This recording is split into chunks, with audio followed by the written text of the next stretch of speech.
Good afternoon, everyone. This is Jay Nichols from Child Care Aware of America. I am the Director of Federal Policy and Governmental Affairs, and I'd like to welcome you to our Child Care Works webinar with our partner 0 to 3.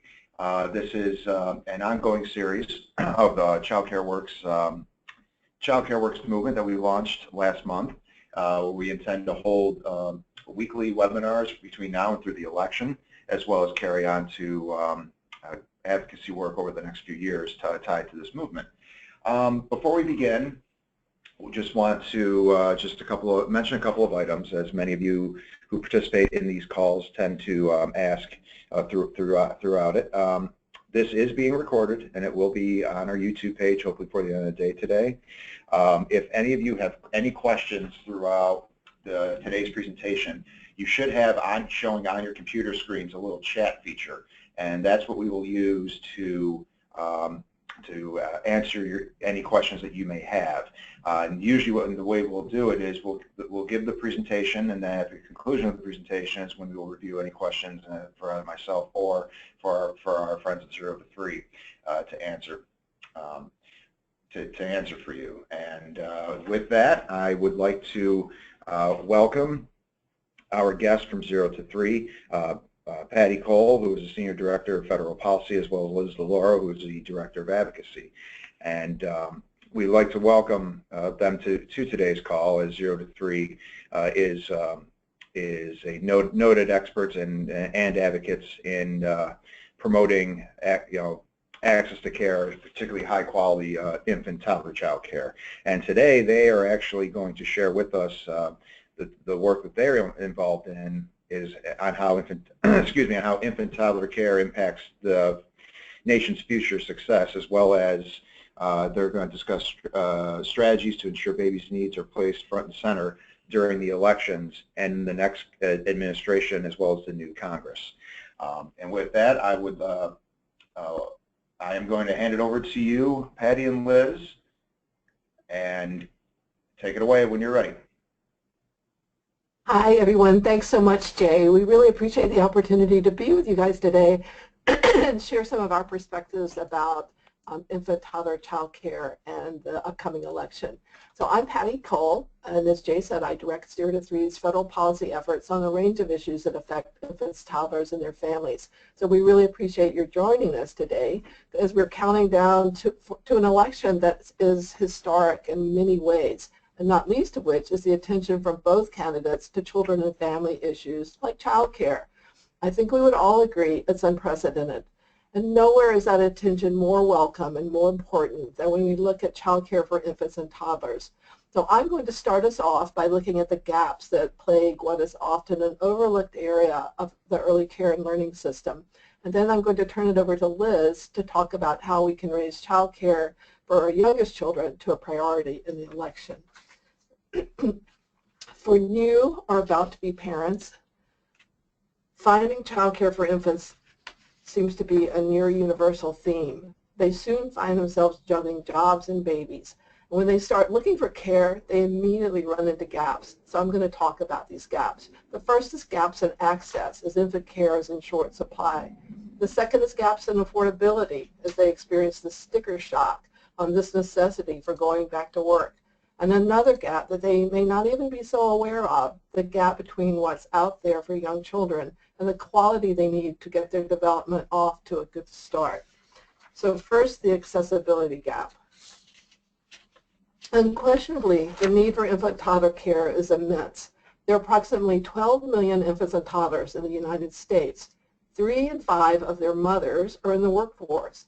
More than half of all of these infants and toddlers have at least one arrangement where they are cared for by someone other than their parents. And for babies of working moms, 2/3 are in non-parental care while their parents work. That's a lot of families and babies who need a safe, nurturing place for their children to make work possible. Excuse me. But infant-toddler care can be hard to find.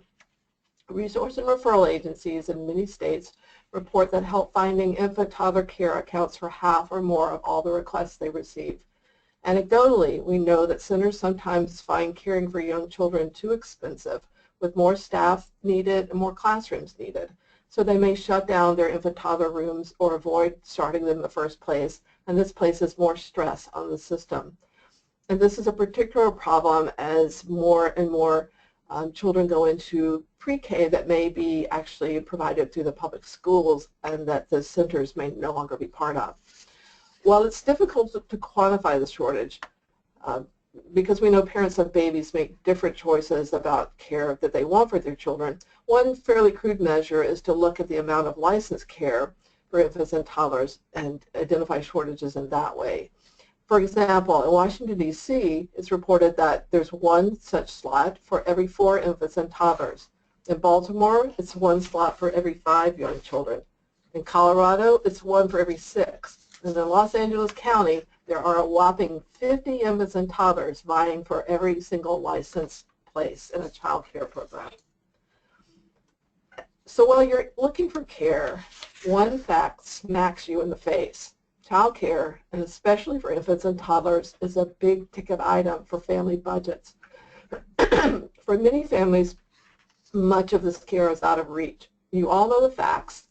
Child Care Aware has done a great job over the years collecting the data and showing what families are up against when it comes to purchasing care for their children. The cost varies widely around the country, but seems outsized even in lower cost states. Center-based care ranges from 12% of family income in Mississippi to an astronomical 42% in Massachusetts. For single parents, this large proportion is the norm. Nationally, single parents would have to spend 40% of their income to pay for the average cost of child care arrangement. And of course, those young parents in many states find that it would be cheaper to enroll their infant in the state college than pay for child care. Only those SATs stand in their way. So you see from the map, which again comes from, is based on Child Care Aware's data, that the states in the beige to red to dark brown tones are the ones where this is the case, which is the majority of states. Studies show that parents actually shoulder most of the cost of child care currently, and little help for them is available even for the most low-income workers. The principal federal subsidy program, the Child Care Development Block Grant, can only serve 1 in every 7 eligible children. And with the erosion of inflation and stagnant appropriations, its funding has remained pretty much constant over the last 15 years. Even if you win the child care lottery and receive a subsidy, it may not pay enough to afford the care you want. The benchmark for subsidy levels that assure low-income families have equal access to reasonable quality care is the 75th percentile of the market rate for the area they live in. For infants in center-based care, only 2 states pay that much. 10 more pay within 10% of that benchmark, and 8 states set rates that are 31% to 44% below the 75th percentile. Hardly enough to give parents a lot of options about the care they choose for their babies. But there is another gap, and that's the gap between the type of care babies need to support their positive early development and the level of quality that is widely available. Nationally, studies over the years have shown that the majority of infant-toddler care is of low to medium quality. 75% of our infants are in low to mediocre care. Studies of individual states bear this general situation out. In one state that widely touts its efforts to get 4-year-olds into quality pre-K, studies show that the vast majority of its infants and toddlers are spending those crucial years leading up to pre-K in child care that is of poor quality.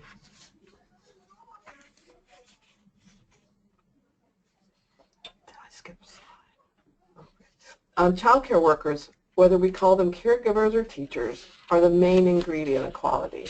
So another measure is how these workers are valued. The median hourly wage, which is just above $10 an hour, is far below that of other occupations. Within the early childhood field itself, caregivers for babies and toddlers are at the bottom of the earnings ladder. They earn 28% less than those working with 3 to 5-year-olds.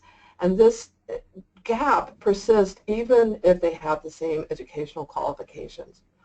Low wages make it difficult to recruit qualified workers. It's pretty hard for people who've worked hard to gain the knowledge, skills, and credentials to support the development of young children to feel good about their profession and even to make ends meet.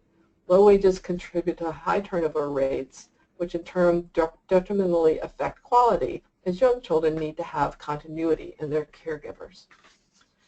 In some ways, the quality gap is the most troubling of all. But why does it matter so much? In the first 3 years, brain development proceeds at its most rapid pace, laying foundations that are critical for all later learning and development. It's not so much that brain development is completed by a certain age. Of course, we keep learning it into adulthood. But the earliest development creates the base on which later skills will be built, just as the scaffold is built when a building rises higher and higher. If this foundation is weak, that scaffolding will be rickety. But if development has positive supports, that foundation will be rock solid when children grow and go to school and beyond. Early experiences, together with the influence of genes, shape brain development, and those experiences occur in the context of close caring relationships. For 6 million infants and toddlers, those relationships include caregivers other than their parents for much of their day. Positive interactions help foster strong neural connections. They prepare the way for young children to confidently explore their world, which is the essence of baby learning. And they develop the social-emotional skills like persistence and cooperation that they need to be ready for and successful in school. So make no mistake about it. Childcare is a critical work support, as many people think of it, but that's not all it is. Its importance should not be diminished because it is called just childcare, as distinct from early education. Because babies' brains absolutely don't know and don't care what adults label the setting in which they are spending 8 or more hours a day during the time when those neural connections are proceeding at lightning speed. To think that childcare doesn't matter to that development or provide an arena for learning is to suggest that babies flip a switch and put their brain development on hold when their parents drop them off in the morning, and then they flip it back on in the evening when they're picked up. In fact, babies are learning all the time from everyday moments and whatever experiences and nurturing come their way or fail to come their way. I mentioned before that parents make many different choices about care for their babies, and that is true. They may prefer informal arrangements with family members or friends, or they may choose more formal care, but they should never be pushed out of the formal child care market because they can't afford it. So what makes quality child care? First, a nurturing environment where one caregiver has to care for only a few children. So they have all have the opportunity for that one-on-one interaction, that serve and return that's key to their development.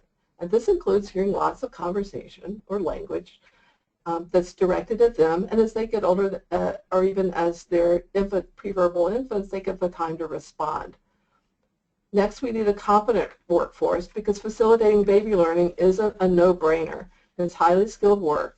Caregivers and teachers need specialized knowledge and skill in infant-toddler development. To get that competent workforce, we need compensation commensurate with the important contribution they make to nurturing our future workforce. And to promote social emotional development, the bedrock of learning, babies need one primary caregiver for at least a year at a time. So if you've already waded into policy discussions about infant-toddler care, you know it's a thicket of challenges for these conversations. So questions frequently arise, such as whose responsibility is it? Shouldn't parents have to bear the cost? Is there really a government role? Isn't that the ultimate nanny state? There are also beliefs that babies aren't really learning, or that they learn for their parents and it only somehow happens at home. But when we try to connect infant-toddler care to the continuum of education and really try to point out that this is where learning begins, it also has benefits and perils. It helps elevate the way such care is viewed, and it can move this care into a different financing discussion, one that goes beyond parents' costs and the provider's hidden subsidies. But sometimes it can also lead to a push for more instructional approaches stemming from a lack of understanding about baby learning and how it proceeds. So why should infant care be a priority in this election year? First of all, it's because more than half of all babies and toddlers need it, and without it, work itself would be impossible. Because many families can't find it, and many of them can't afford what they can find, so they have to make uneasy choices for their children. Because dedicated child care professionals are in effect subsidizing our babies' care with their low wages. Because quality matters. Nurturing care facilitates the explosion of learning and development in the first 3 years. And because we all have a stake in a robust early care and learning system. Child care supports 2 generations of our nation's workforce. It keeps our current workforce stable and productive, and it helps give our future thinkers, innovators, and doers a strong start in life. So now I'm going to turn it over to Liz, who's going to tell us how we can get politicians and policymakers to recognize these facts. Great. Thanks, Patty, and thanks, Jay, for having us both here today. So as Patty mentioned, now we're going to move from what's behind quality child care for infants and toddlers to how to advocate for this issue both during the elections, throughout the next month, and then after the elections as well. And so I want to take a moment to really recognize what we see as a really unique moment for child care as an advocacy issue right now. For the first time, child care is front and center in the presidential election, as I'm sure every single one of you know. And I really think this is the result of a few different forces. One is effective advocacy on the issue for a very, very long time, of which I'm sure a lot of you have participated. And this is coming from advocates across the country. And what it's really done is raise the issue's profile and really frame the issue as a core one to family economic success. And then the second thing I think that's behind sort of the advocacy push right now is that the millennial generation is entering parenthood. So the number of 2-parent working families continues to rise, and child care is just a really critical issue to them right now. And they are vocal and they're active about their struggle to find affordable quality care for their young kids. So the issue has been pushed to the level of presidential campaigns, with both of the candidates having child care proposals. And it was even mentioned within the first 10 minutes of the first presidential debate last week. And I really do think this demonstrates how top of mind it is for American voters right now. So all of this adds up to an unprecedented window of opportunity. And as advocates, we really need to be ready and nimble to leverage the opportunity. So to advocate for infant-toddler child care, we need to be able to tell its story and really make the case for its investment. So if, let's say we had a captive audience with a key decision maker, here's one version of what we might say to them about infant-toddler child care. So child care is a critical need for America's working families, especially for the 62% of working mothers who have a baby under the age of 1. Nearly 6 million infants and toddlers spend part or all of their day in non-parental care. But ask any working parent and they'll definitely tell you that child care takes a huge bite out of their budget. Nationally, paying for infant care takes more than 1/3 of a single mother's paycheck. And it's hard to find as well. Child care assistance for low-income families reaches only 1 out of every 7 eligible children. For children who are in child care, this is their first early learning setting, well before pre-K, well before kindergarten. Babies are learning right from the start, and the quality of their child care impacts their early brain development, setting the stage for all of their future learning. But for 3 out of 4 babies in child care, they're in low or mediocre quality care, really putting their development at risk. Especially for babies, the key ingredient to quality child care are the child care providers. They form the close nurturing relationships that we know are central to a baby's healthy development. But teachers need better training in infant-toddler development and better compensation to be able to provide the high-quality care our babies deserve. We are currently falling short. We need a bold public and private investment to increase access to quality, affordable child care. So as you can see, that was not the simplest message. In that quick story, there are numerous issues. There's work and family, there's affordability, accessibility, quality, workforce, child development and early learning, public investment. It's a really crowded, complex message. So we need to be strategic about how we unpack it and then pick specific pieces of it strategically for the right opportunity. So for a complex issue like this, there is a real difference between how you message it leading up to an election and then how you message it after the election. So during an election, you're really trying to build public will for an issue, raising the profile and really getting voters to see and understand that it impacts them. Your audience is the general public, which obviously requires a much broader message that it can appeal to a wide audience and a lot of different people. So your focus is going to be on more on how childcare supports young families, how hard it is to find quality childcare, and how the high cost is really squeezing family budgets. And then post-election, your strategy changes. You'll still have to build public will so that elected officials know that the issue is a priority, but now you can be more nuanced in your messaging, talking about policy specifics and proposals. Your target is elected officials, and they need the details to be able to do their job. And then you can more easily focus on what's required to provide good quality child care for babies, getting into the training needs and compensation and those issues. And then how to go about funding a system that accomplishes this. So here are some key messages that are useful when advocating for infant-toddler child care as an election issue. So again, these are the broader messages. Access to quality, affordable child care is a critical issue for families with young children. More than 3 out of 5 mothers in the labor force have children under the age of 1, making child care top of mind for millennial families. Child care is also an economic issue, critical to the economy both now and in the future. It supports parents in getting to work and also supports the healthy development of babies and toddlers, setting the foundation for their future learning and success. And finally, child care is a pocketbook issue. In 33 states and D.C., infant care exceeded the average costs of in-state college tuition, squeezing family budgets and putting it out of reach for many working families.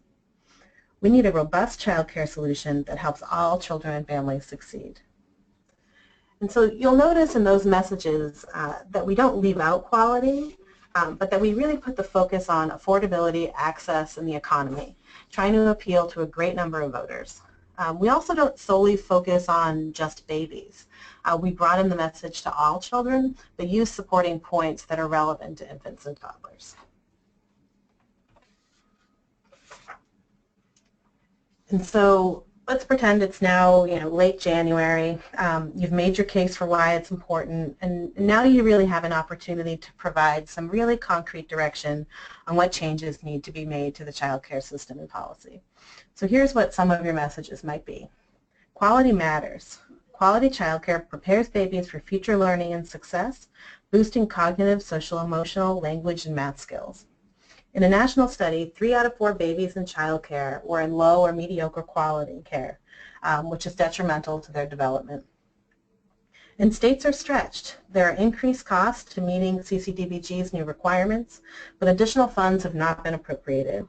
States are forced to make a choice between providing quality care or cutting slots for children in need. I'm sorry, Liz? Yep. Are you having trouble hearing? You can hear me. You're actually you're breaking up a little bit. Okay, is that better? Jay? Yes. Is that better? Yeah, you're kind of breaking up a little bit. Okay. Oh, you're back.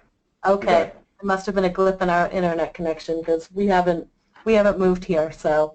Okay. You sound great. Okay. And if there are other issues, just let us know. So states are stretched, and we really need a large investment to fund the cost of implementing the reauthorization of CCDBG. We need to ensure that states have sufficient resources to focus on quality, especially for babies. And we need to expand funding to provide access to quality, affordable child care for more families. So in messages like this is where you can go into the impact that CCDBG's reauthorization has had on your state, has had on your bottom line. You can talk about the importance of provider compensation and other more nuanced details that are really, really critical to improving our child care policies. So I hope that gives you a sense of how you might think about advocating for child care in these different arenas and some different strategies that you might take in your messaging. But we can't get ahead of ourselves too much. We still do have 34 days until the election, and we definitely have some things that you can do to get involved and raise childcare as an issue and really advocate. So 0 to 3 has created an advocacy platform that our field's been using throughout the last year, allowing them to tweet pressing questions for young families directly at the presidential candidates. So the site is very user-friendly. The tweets are pre-populated for you, and all you have to do is click on them, and the tweets go directly to both Clinton and Trump, to both campaigns. And so the questions focus on 5 areas: childcare, paid family leave, the needs for military families, poverty, and the impact of trauma on young children. And so, for example, the question related to childcare that you could send to both candidates is, polls show voters care more about early childhood education than jobs and the economy. What's your plan for affordable quality childcare? So we encourage you to go to www.rallyforbabies.org. You can send your questions.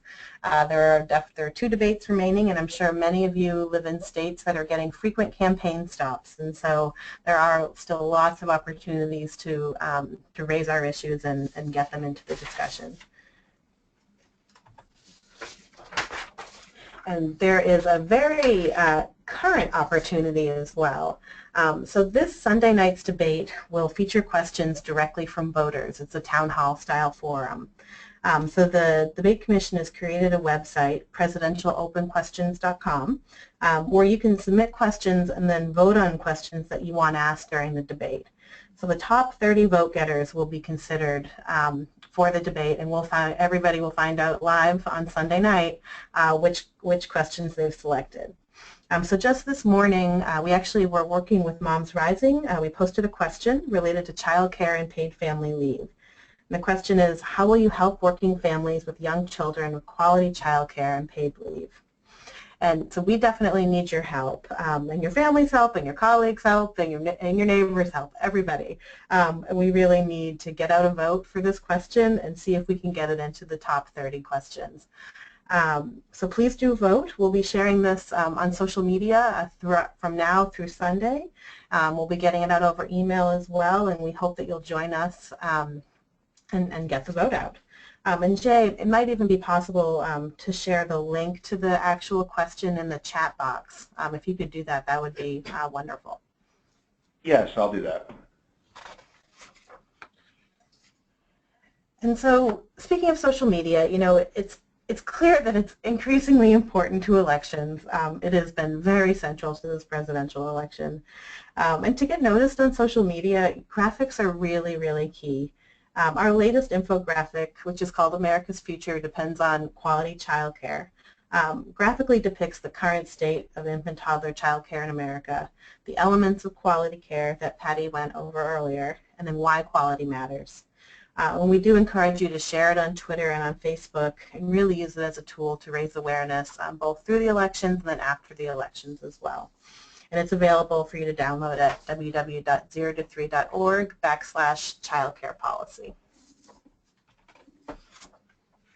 And finally, we would love you to sign up for the 0 to 3 Policy Network, which is our free national network of infant-toddler advocates. We regularly keep our members updated on the latest in federal and state policy for babies, as well as provide opportunities to get involved in federal advocacy efforts. And so you can sign up at www.0to3.org/policy network. And with that, you know, thank you again for having Patty and I here, and we're happy to take questions. Patty and Liz, thank you very much. That was fantastic. Great to see that 0 to 3 is very, very actively engaged around the issue of child care and how it applies to this election. And so we're here at Child Care Work America. We're in total agreement with you on the importance of child care in this election, not only as an economic and family issue, but it's also the first time that both major candidates from the 2 major political parties have actually discussed it and released proposals on child care. child care. And to those in the audience, again, if you have any questions, please ask them in the chat feature that should be on your computer screen.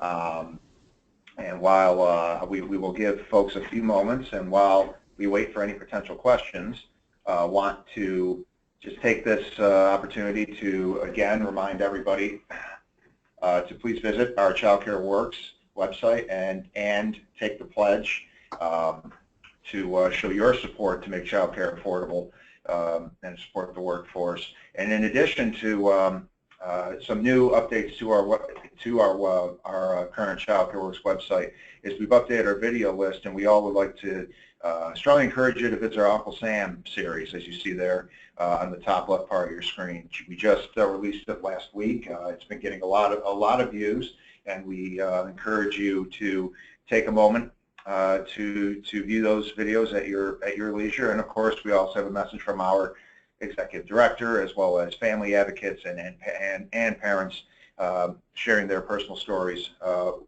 with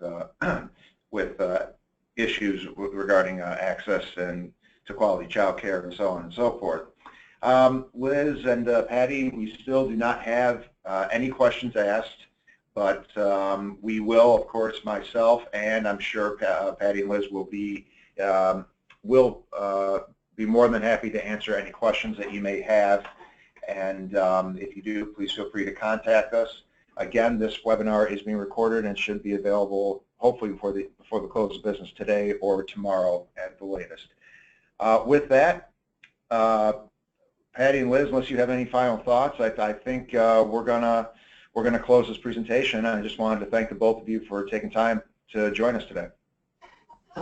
Thanks so much, Jay. We really appreciate the opportunity, and we appreciate all those who joined us and have hung in there throughout our presentation. And we look forward to working with everyone to make child care an even bigger issue in the election. Yes, thank you. And don't forget to vote for child care to get into the debate this Sunday. The link is in the chat function now. So thank you again. And don't forget to vote. Yes, exactly. Again, Liz and Patty, thank you very much. And to everyone on the phone, hope you have a great rest of the week, and we hope you all have the opportunity to watch the debate on Sunday night. So with that, we will speak with you again on this Child Care Works webinar series on Monday, October 17th. We will see you then. Take care, everyone.